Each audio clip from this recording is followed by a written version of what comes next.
Uncivilized Disobedience, Part 1, Nightmare Never Ends. Could I be more unqualified for a burgeoning civil war?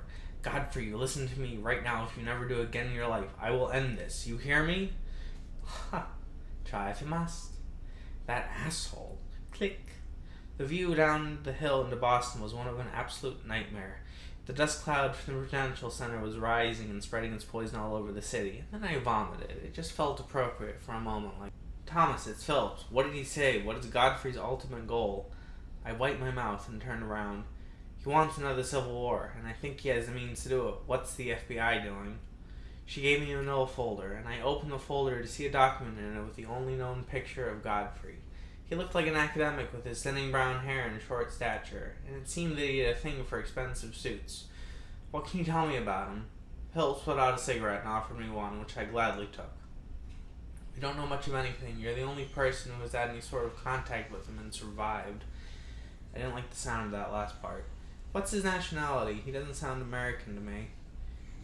What makes you say that? Phillips looked at me with a slight tilt of her head. My grandfather immigrated to the U.S. in '56 from England, and around the time he passed in 2018, his accent had never gone away. It was just mixed with a Bostonian accent. Godfrey sounds like that, not exactly, but similar enough to be noticed. Phillips took out her phone and dialed the number. We have a lead, boss. Thomas thinks it might be English, which means you know what you think it does. Yes, sir. I'll let him know. Phillips put the phone in her pocket. We know who Godfrey is. He was a professor of philosophy at Oxford until his firing in 2000.